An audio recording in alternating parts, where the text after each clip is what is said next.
물가 오르고 연금은 빠듯하고 은퇴하고 나면 당연히 절약만이 살 길인 줄 알았습니다. 카드값은 줄였니? 외식 좀 줄여야지. 이런 말이 일상이 된 은퇴 후. 그런데 이상하게도 어떤 사람들은 은퇴했는데도 여유가 넘치고 여행도 자주 다니고 좋은 차도 타더라고요. 심지어 한 달에 몇 백만 원씩 쓸 돈이 넘쳐난다는 겁니다. 도대체 뭐가 다른 걸까? 바로 소비에 대한 관점이 다르더라고요.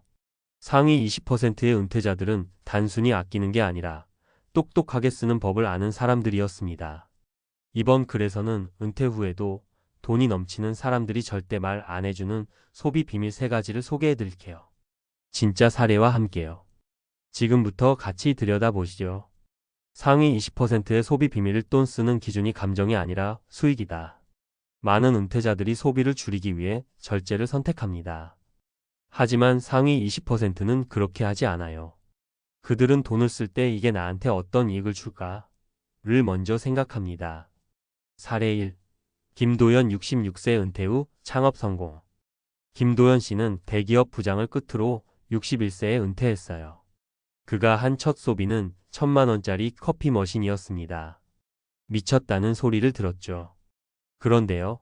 지금 그 커피 머신은 월 300만 원씩 벌어주는 커피 클래스의 핵심 장비가 됐어요. 처음엔 그냥 내가 좋아서 배웠어요. 그런데 사람들이 배우고 싶다고 하더라고요. 그래서 아예 클래스로 열었죠. 돈을 쓸 때 그저 지출로 끝나지 않도록 그 소비가 미래에 어떤 기회를 열어줄지를 먼저 고민하는 것. 이게 상위 20%가 소비하는 방식입니다. 상위 20%의 소비 비밀. 이 고정비를 먼저 없애고 소비의 질을 높인다. 은퇴하고 나면 수입은 줄어드니 지출도 당연히 줄여야죠. 그런데 중요한 건 무작정 줄이는 게 아니라 줄일 건 줄이고 써야 할 때는 과감히 쓰는 것입니다. 특히 고정비를 먼저 재설계합니다. 사례 2. 이정숙 70세 전직 교사, 연금생활자. 이정숙 씨는 교사로 정년퇴직 후 국민연금과 사학연금으로 월 280만 원 정도의 수입이 있습니다. 하지만 월세 90만 원에 차 유지비 50만 원이 빠지면 남는 돈이 많지 않았죠. 그런데 2년 전 지방 소도시의 전원주택으로 이사하고 차를 팔면서 상황이 확 바뀌었습니다.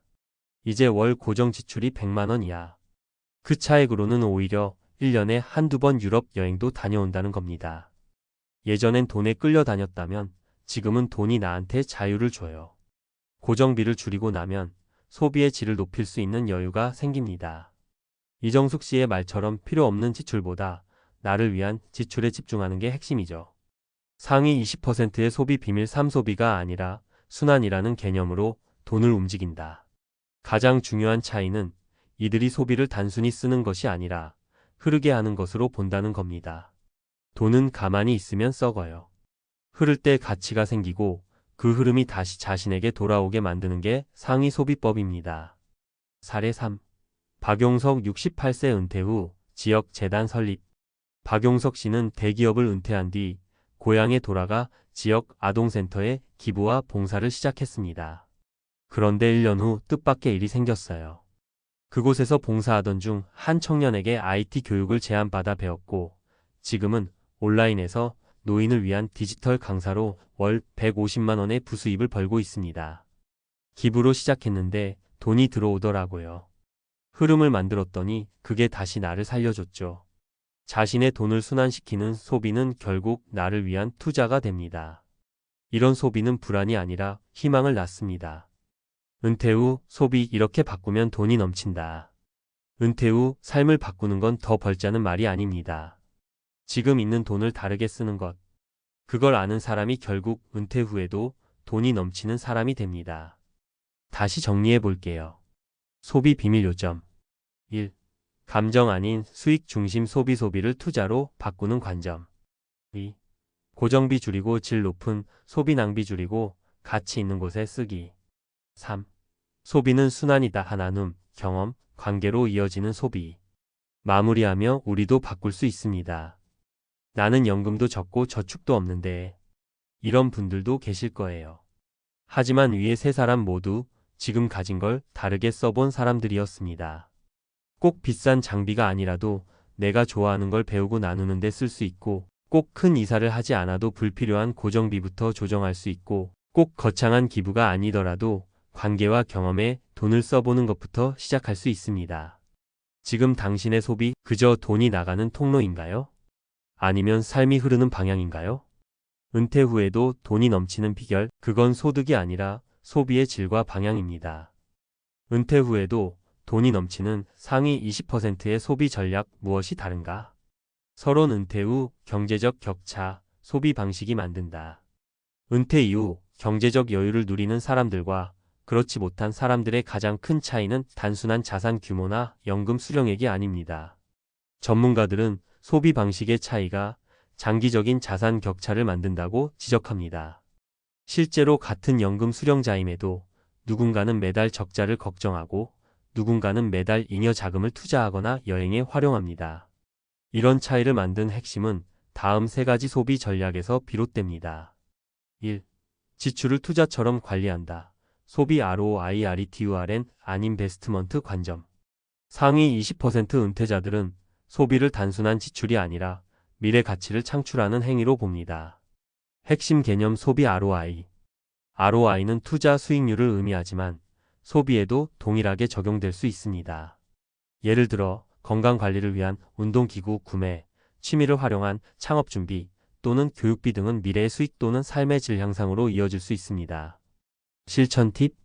물건을 살 때 이 소비가 6개월 후 나에게 어떤 효과를 줄까? 라고 자문해 보세요. 단기적인 욕구가 아닌 장기적인 가치 창출로 이어질 소비에 집중해야 합니다. 2. 가변비보다 고정비를 먼저 점검한다. 은퇴 후에는 정기적 수입이 줄어들기 때문에 매달 반복되는 고정비 지출이 자산을 급속히 소모시키는 주범이 됩니다. 고정비를 줄이는 것은 단기 절약 이상의 효과를 발휘합니다. 예시 고정비 항목. 주거비 월세 관리비 대출이자. 자동차 유지비 보험료, 세금 유류비. 통신비 및 유료 구독 서비스. 보험료 중복 가입 여부 점검 필수. 실천 팁. 정기적으로 고정 비용 목록을 작성하고 우선순위에 따라 조정하세요. 특히 자녀와 별거 중이라면 주택 규모 축소를 고려해보는 것이 장기적으로 유리합니다. 3. 소비의 순환성을 고려해 돈의 흐름을 설계한다. 은퇴자는 더 이상 급여를 통한 현금 흐름이 존재하지 않기 때문에 돈이 순환할 수 있는 구조를 만들어야 안정적인 소비가 가능합니다. 소비 순환의 정의. 돈을 쓰는 행위가 다시 나에게 관계, 기회, 부수입, 건강, 사회적 인정 등으로 돌아오게 만드는 구조. 대표적인 예, 사회적 활동 참여, 정보 획득, 부업 기회 창출. 실천 팁. 취미나 재능을 활용해 소규모 커뮤니티 활동, 강연, 봉사 등에 참여해보세요. 소모적인 소비 대신 관계를 넓히고 삶을 풍요롭게 하는 소비에 집중하세요. 실제 사례로 본 소비 전략 적용 효과. 사례 1. 은퇴 후 커피 클래스로 수익화 수익 중심 소비. 투자 항목 커피 머신 바리스타 자격. 결과 월 평균 300만원 수익 창출. 핵심 초기 소비가 새로운 수입원을 만든 대표 사례. 사례 2. 주거와 교통비 재설계로 여유 자금 확보 고정비 절감. 절감 내용 월세자가 자차 대중교통 전환. 절감 효과 매월 약 130만원 지출 감소. 활용처 여행, 문화활동 등 삶의 질 향상. 사례 3. 지역사회 참여해서 부업 기회 창출 소비 순환성 강화. 활동 지역 아동센터 봉사. 연결된 기회 디지털 교육 강사 활동. 부수입 월 100만원 이상. 결론 은퇴 이후 소비는 양보다 질이 중요하다. 많은 사람들은 은퇴 후에는 무조건 아껴야 한다고 생각합니다. 하지만 상위 20%의 사람들은 무작정 줄이는 대신 의미 있는 소비를 선택합니다. 다시 정리하면 전략 핵심 포인트 실천 방향. 소비 ROI 전략 소비를 투자처럼 판단 경험, 수익, 건강에 기여하는 소비에 집중. 고정비 점검 매달 반복되는 고비용부터 절감 주거, 교통, 통신비 재점검. 순환 소비 전략 소비를 통해 관계 기회를 만든 다치미, 봉사, 네트워크에 돈을 배분. 전문가 조언. 은퇴 후 소비는 단순한 지출이 아니라 남은 자산을 운영하는 과정입니다. 소비 자체를 줄이는 데만 집중하지 마세요. 돈을 어떻게 쓰느냐에 따라 은퇴 이후 삶의 만족도와 재무 안정성이 완전히 달라집니다. 박은정 CFP0 인재무 설계사. 대기업 임원으로 25년, 퇴직 6개월 만에 편의점 알바를 뛰는 61세 아빠의 눈물.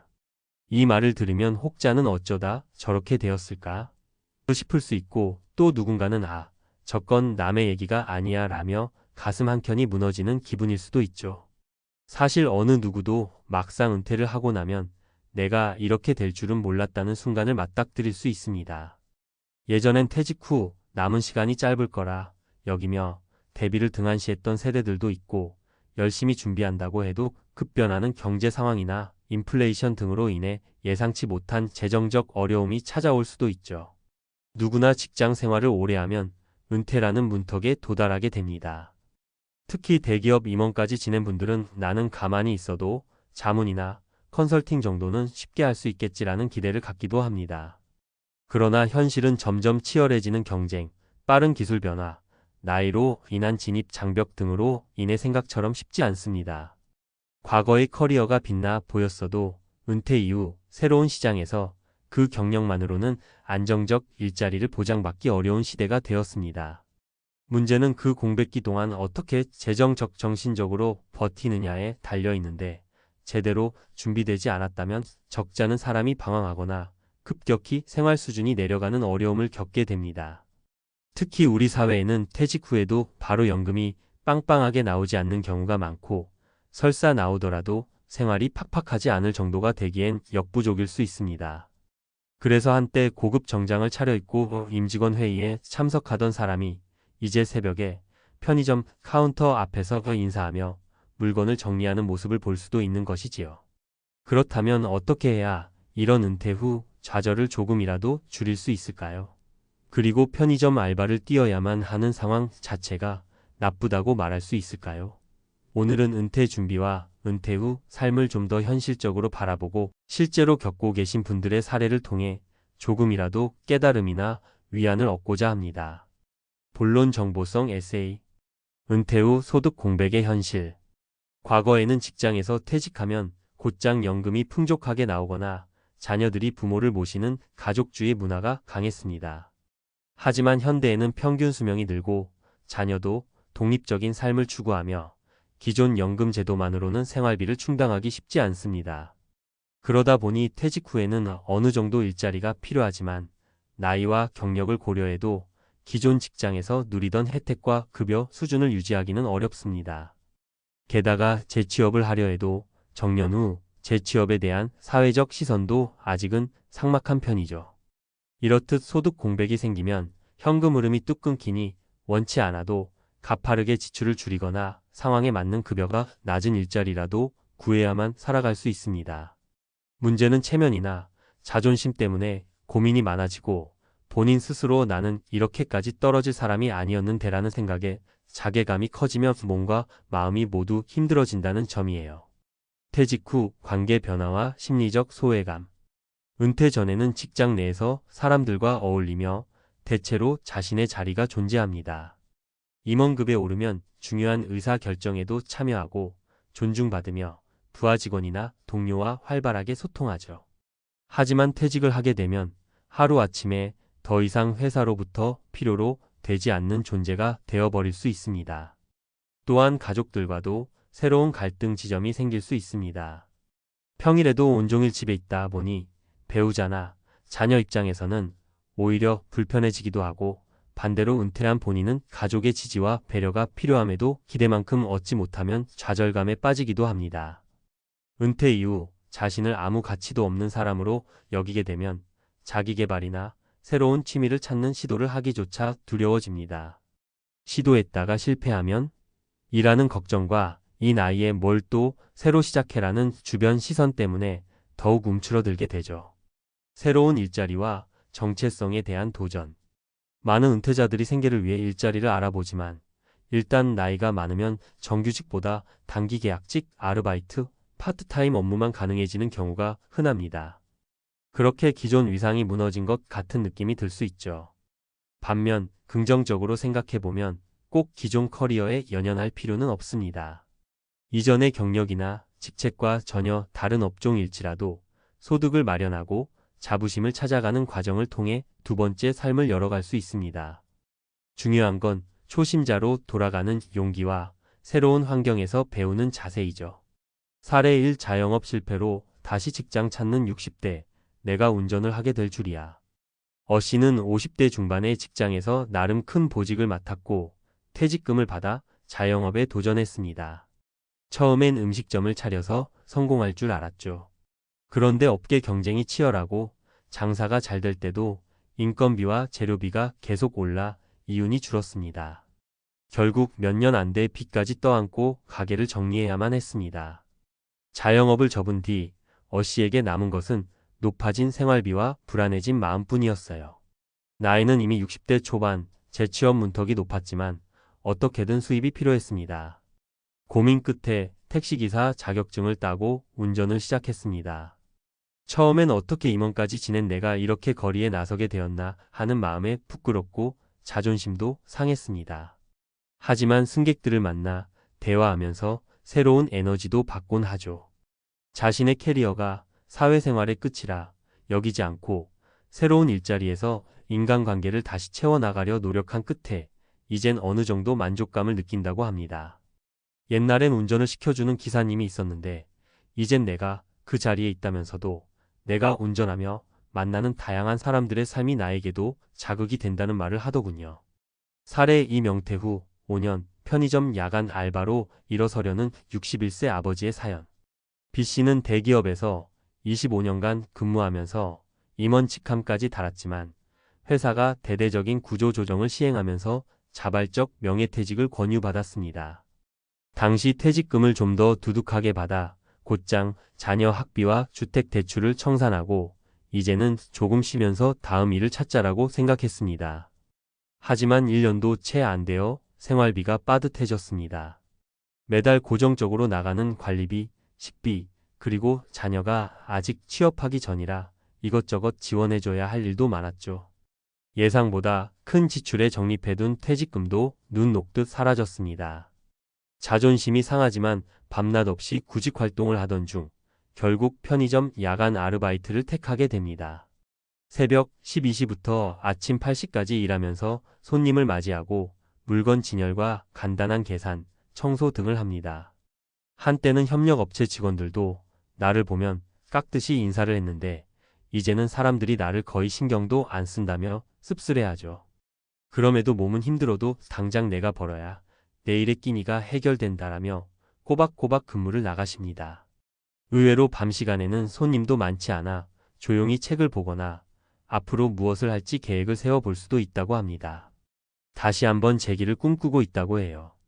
사례 3 교직 은퇴 후 아파트 경비를 택한 62세 C씨의 선택. C씨는 학교에서 교직 생활을 30년 이상 했습니다. 교감 직무까지 수행했으나 정년 퇴직을 앞두고 큰 건강 문제로 인해 12년 먼저 은퇴했죠.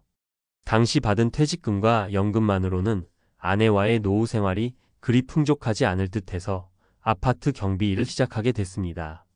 처음엔 내가 아이들을 가르치던 교사였는데 어떻게 경비실에서 하루 종일 서 있어야 하나라는 마음이 들어서 며칠 만에 그만둘까도 고민했습니다.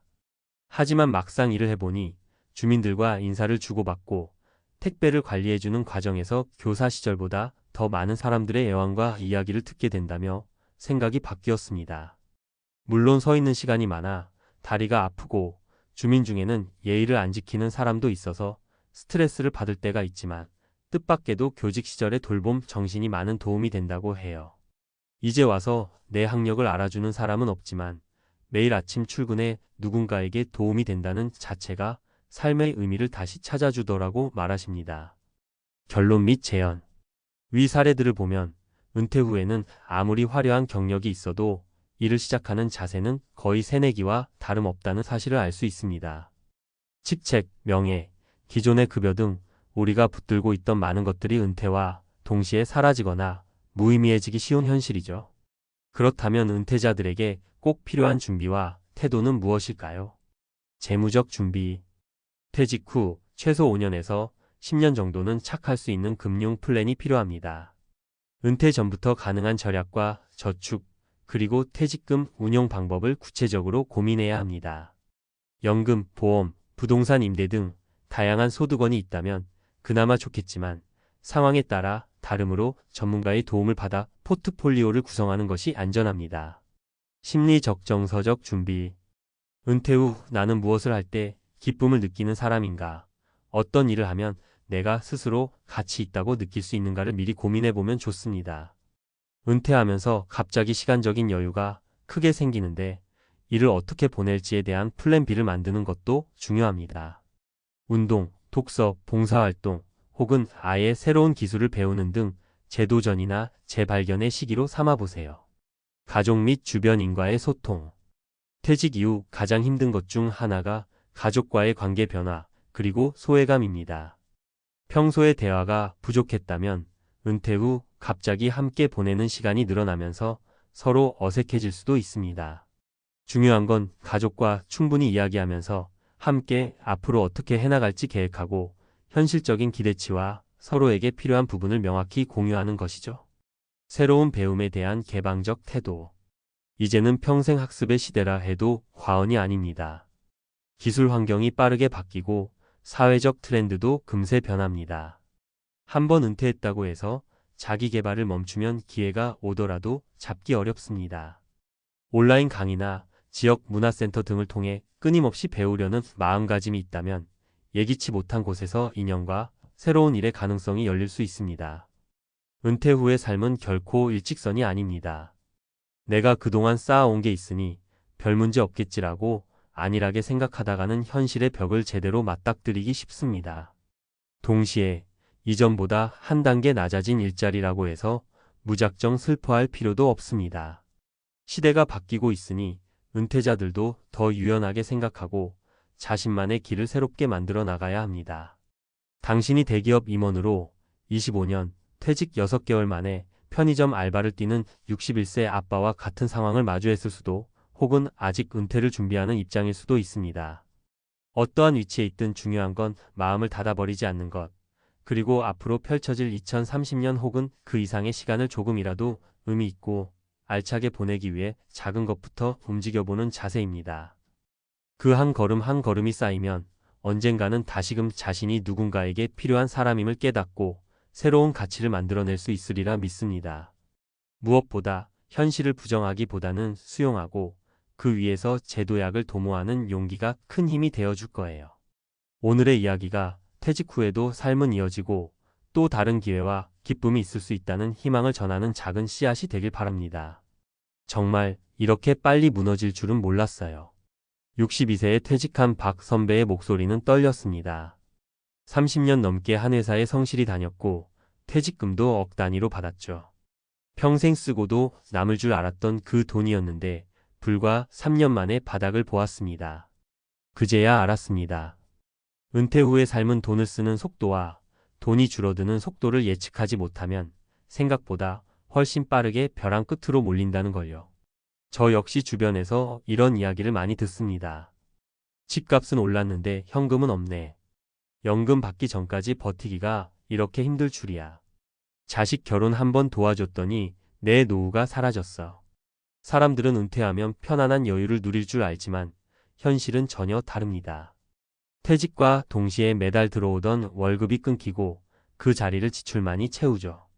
처음엔 통장에 있던 목돈이 든든해 보이지만 세금, 생활비, 경조사비, 의료비까지 나가기 시작하면 속수무책으로 줄어듭니다. 그리고 어느 순간 이대로 가다간 정말 위험하겠구나 하는 순간이 옵니다. 이 글에서는 많은 은퇴자들이 공감할 수 있는 파산 리스크 5가지를 이야기하려고 합니다. 그리고 이를 피하기 위한 전문가의 조언과 실제 사례를 함께 나눌 겁니다.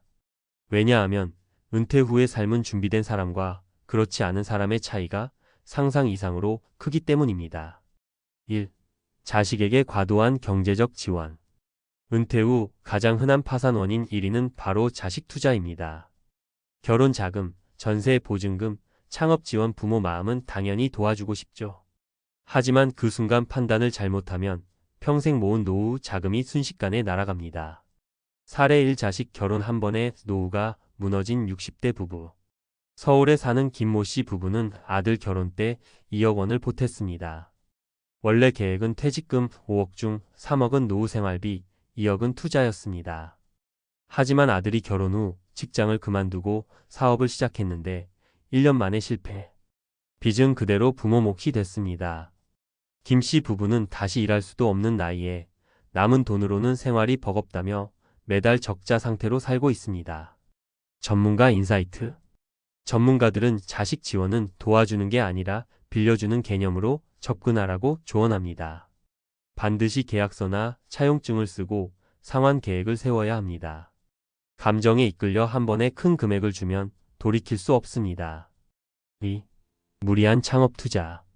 퇴직 후 사업 한번 해보자는 마음으로 시작했다가 실패하는 경우가 너무 많습니다. 특히 편의점, 치킨집, 카페 같은 소자본 창업은 안정적으로 보이지만 실제로는 경쟁이 치열하고 수익성이 낮습니다. 주식, 코인 같은 고위험 투자도 마찬가지죠.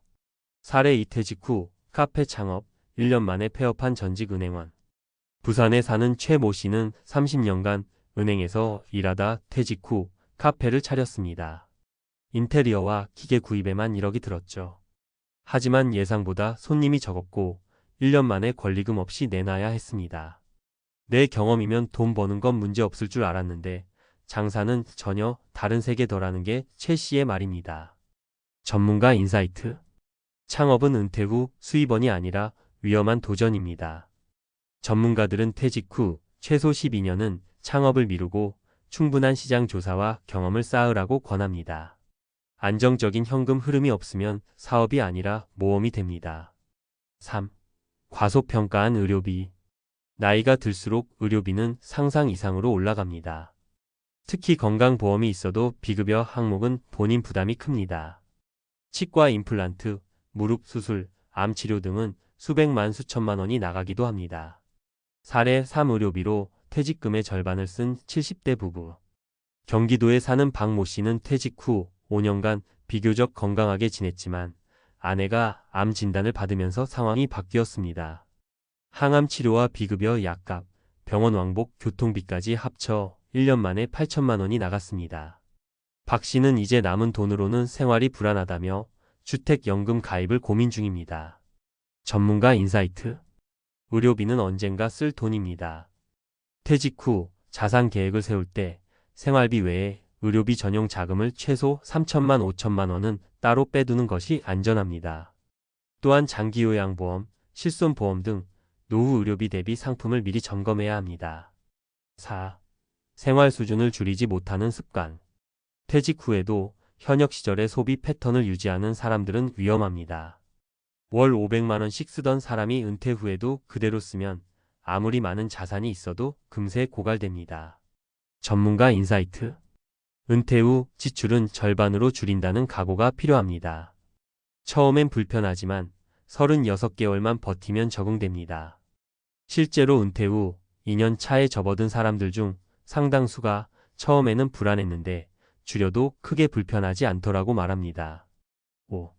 예기치 못한 경제 부동산 하락.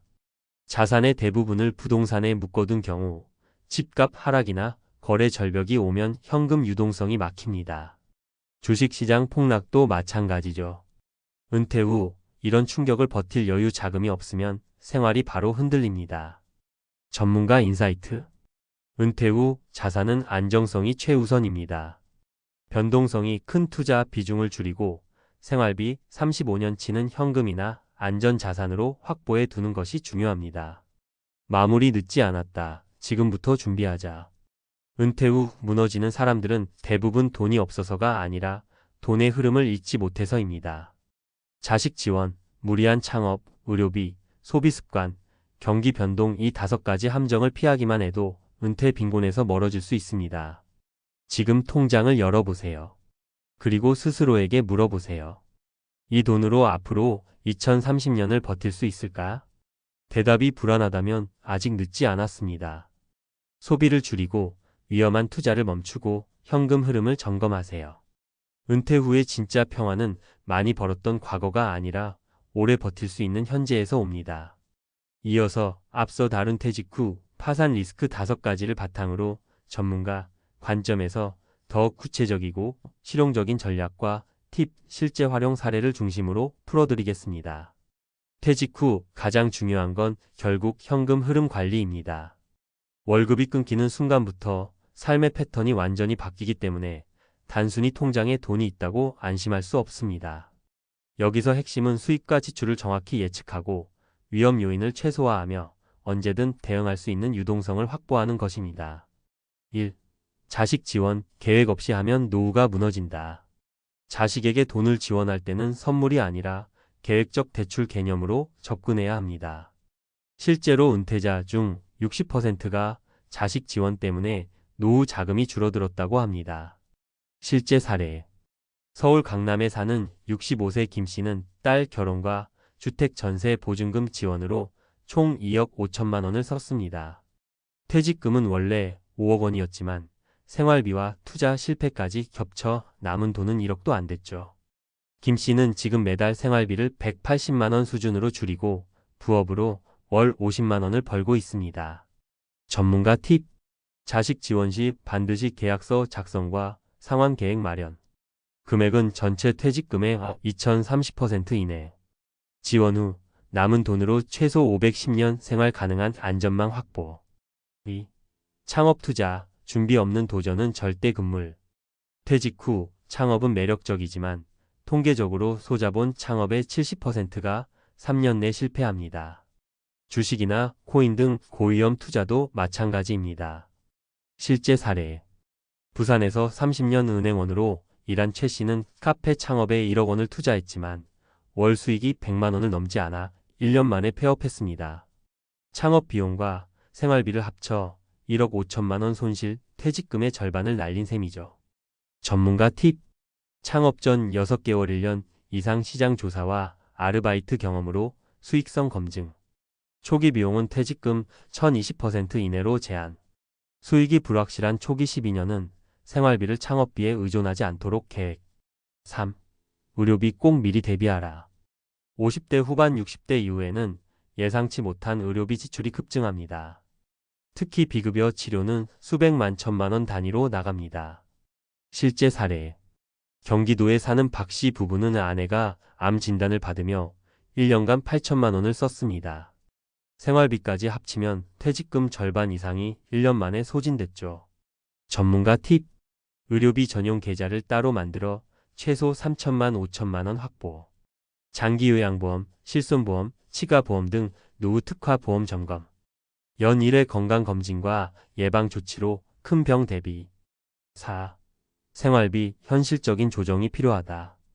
은퇴 후에도 현역 시절 소비 습관을 유지하면 어떤 자산도 금세 고갈됩니다. 월 500만 원 쓰던 사람이 은퇴 후에도 그대로 쓰면 5억 원 퇴직금으로 8년밖에 못 버틸 수도 있습니다. 전문가 팁. 은퇴 초기 12년은 지출을 5,070% 수준으로 줄이는 습관. 고정비주거, 식비, 교통 vs 변동비 경조사, 여가 분리. 연 1회 지출 점검으로 불필요한 비용 지속 제거. 5. 부동산 투자, 자산, 유동성 확보가 핵심. 퇴직 후 큰 돈이 부동산에 묶여 있으면 하락기에는 현금 확보가 어려워 위험합니다. 주식이나 펀드 역시 변동성이 높으면 생활 안정성을 해칩니다. 전문가 팁. 전체 자산의 3,050%는 현금이나 안정형 금융상품으로 확보. 월 생활비 35년치를 유동성 자산으로 보유. 부동산은 필요시 전세금 대출, 주택연금 등 활용해 현금화 가능성 점검. 결론 미리 대비하면 은퇴는 안정적이다. 퇴직 후 삶이 불안한 이유는 대부분 계획 부족과 위험 관리 실패입니다. 지금 당장 통장을 열어보세요. 생활비, 의료비, 자식 지원, 투자, 비상금까지 510년 단위로 계산해보는 겁니다. 이 과정을 거치면 불안한 은퇴에서 벗어나 여유 있는 노후를 설계할 수 있습니다. 전문가들은 항상 강조합니다. 은퇴 후 진짜 안정은 많이 벌었던 과거가 아니라 오래 버틸 수 있는 현재에서 시작된다고요. 공무원 30년 근무 후 은퇴, 제주 정착 2년 만에 도망친 이유. 제주도에서 한 달 살기는 꿈 같았는데 30년간 공무원 생활을 하고 은퇴한 어씨. 늘 반복되는 회의, 보고서, 민원 대응으로 지쳐있던 그는 늘 꿈꿨다. 자연 속에서 여유로운 삶을 사는 것. 그래서 정년퇴직과 동시에 아내와 함께 제주도로 내려갔다. 도시에선 상상도 못할 푸른 바다와 맑은 공기를 마시며 한적한 삶을 꿈꾸며 말이다.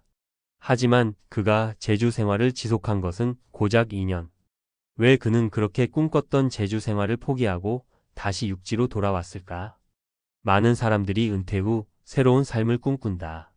제주도 정착, 귀농, 해외 이민까지.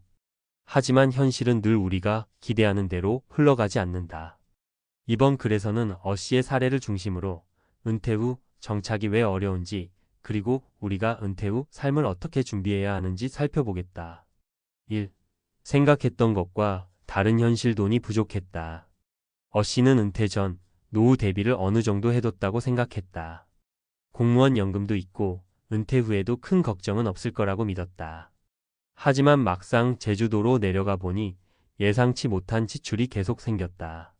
집값이 예상보다 높았다. 한적한 시골 마을이라도 기본적으로 주거비가 꽤 들었다.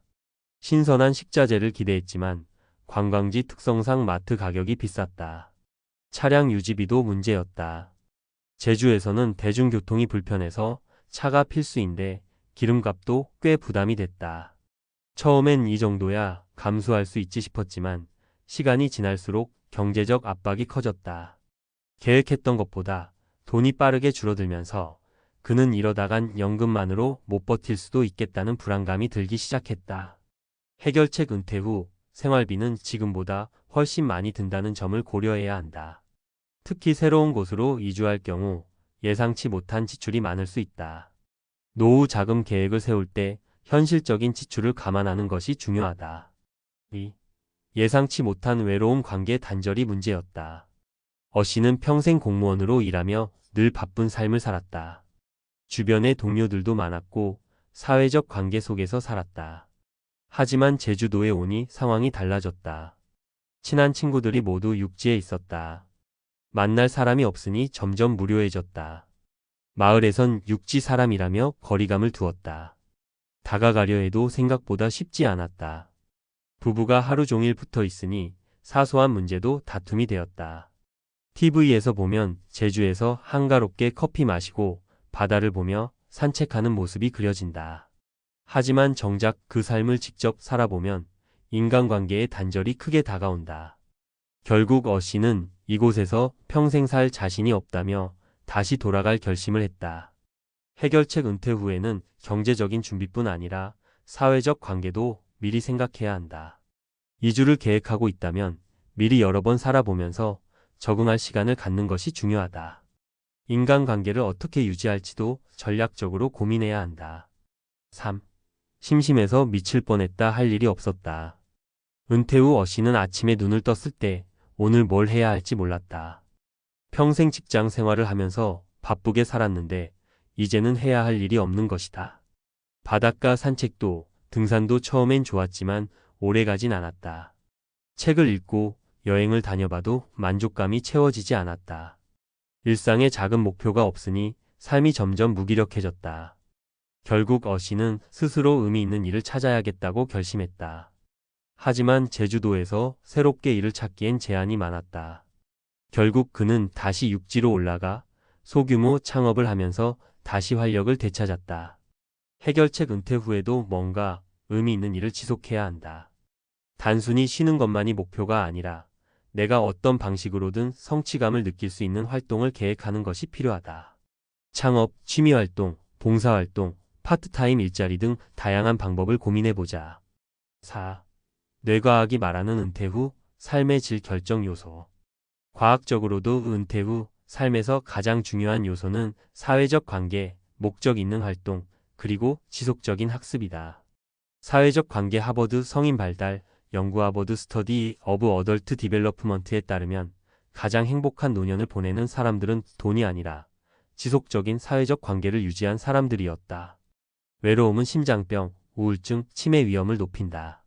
목적 있는 활동. 일본의 이키가이 개념에서도 보듯이 삶의 이유와 목적이 있는 사람들은 더 건강하고 오래 산다. 은퇴 후에도 일정한 목표를 설정하는 것이 중요하다. 지속적인 학습 신경과학 연구에 따르면 새로운 것을 배우는 과정이 해마이포 캠퍼스 활성화를 촉진해 뇌의 노화를 늦춘다고 한다. 새로운 기술이나 취미를 배우는 것이 단순한 여가 이상의 의미를 가진다. 해결책 은퇴 후에도 사회적 활동을 지속하고 목표와 배움이 있는 삶을 계획하는 것이 중요하다. 단순히 여유로운 생활을 꿈꾸는 것이 아니라 뇌를 자극할 수 있는 환경을 스스로 만들어야 한다. 결론 은퇴 후 삶 제대로 준비해야 한다. 어씨의 사례처럼 은퇴 후 삶은 우리가 기대한 대로 흘러가지 않는다. 많은 사람들이 돈만 준비하면 된다고 생각하지만 사실 은퇴 후 삶에서 중요한 것은 경제력, 사회적 관계, 그리고 의미 있는 활동이다. 돈만 믿고 이주하면 위험하다. 현실적인 생활비를 고려하자. 사회적 관계가 단절되지 않도록 유지할 방법을 마련하자. 심심함을 피할 수 있도록 은퇴 후에도 의미 있는 일을 찾아보자. 뇌 건강을 위해 새로운 배움을 지속하자. 은퇴는 끝이 아니라 새로운 시작이다. 하지만 그 시작이 실패하지 않으려면 철저한 준비가 필요하다. 당장 제주도로 떠나고 싶은 마음이 들어도 잠시 멈춰서 현실적인 계획을 세워보는 게 먼저 아닐까? 은퇴 후 삶 어떻게 준비해야 할까? 40은 인생의 전반전이 끝나는 나이고 쉬는 후반전이 시작되는 나이다. 은퇴를 앞둔 50대, 60대라면 한 번쯤 이런 고민을 해봤을 것이다. 나는 은퇴 후에 어떻게 살아야 하지? 돈은 얼마나 필요할까? 사람들과의 관계는 어떻게 유지해야 하지? 하루하루를 무료하게 보내는 건 아닐까? 직장 생활을 할 때는 매일 해야 할 일이 있었고 월급이 꼬박꼬박 들어왔으며 동료들과의 관계도 자연스러웠다. 하지만 은퇴 후에는 이 모든 것이 한꺼번에 사라진다. 그러면 많은 사람들이 허탈감을 느낀다. 아, 이제 나는 어디서도 필요 없는 사람이 되었구나. 그렇게 혼자가 되고 계획 없이 하루하루를 보내다 보면 사회에서 점점 멀어지게 된다. 그리고 무엇보다 은퇴 후 가장 중요한 3가지 요소를 제대로 준비하지 않으면 경제적 어려움, 사회적 고립, 무기력한 삶으로 이어질 수 있다. 돈 현실적인 은퇴 자금 계획을 세워야 한다. 인간관계 사회적 고립을 피할 방법을 마련해야 한다. 그 활동 은퇴 후에도 목표와 할 일을 설정해야 한다. 그렇다면 이 3가지를 어떻게 준비해야 할까? 실제 사례를 통해 구체적으로 알아보자. 1. 은퇴 후에도 돈이 필요하다. 현실적인 은퇴 자금 계획. 퇴직금만 있으면 괜찮겠지. 연금이면 충분하겠지. 이렇게 생각했다가 나중에 후회하는 사람들이 많다. 사례 1 연금만 믿었다. 낭패본 62세 김씨의 이야기. 김씨는 30년 넘게 회사에서 성실히 일했다. 국민연금 퇴직연금이면 충분하겠지라고 생각했다. 하지만 막상 은퇴하고 보니 국민연금은 월 90만 원, 퇴직연금은 월 50만 원 정도였다. 한 달 생활비로 최소 200만 원이 필요했지만 연금으로는 턱없이 부족했다. 결국 그는 은퇴 후 1년 만에 경비원 일을 찾게 되었다. 해결책 은퇴 전부터 추가 소득원을 준비해야 한다. 주택연금, 월세 수익 등 다양한 자산 활용 방법을 고려하자. 60대에도 할 수 있는 부업이나 파트타임 일을 미리 준비해 두자. 지출을 최소화하는 생활 습관을 길러야 한다. 2. 외롭지 않은 노후 사회적 고립을 피하는 법. 퇴직하면 친구들과 골프도 치고 여행도 다닐 거야. 그런데 현실은 친구들도 각자의 삶이 바쁘고 만나자고 연락할 사람이 점점 줄어든다. 사례 이혼자가 된 67세 이 씨의 이야기. 이 씨는 퇴직 후 사람들과 연락이 점점 끊겼다. 직장 동료들과는 한번 보자라고 했지만 실제로는 만나지 않았다. 아내와의 대화도 줄어들면서 그는 점점 우울감을 느꼈다. 그러다 우연히 지역 노인복지관에서 하는 독서 모임에 참여했다. 처음에는 어색했지만 점점 친구가 생기고 활력을 되찾게 되었다.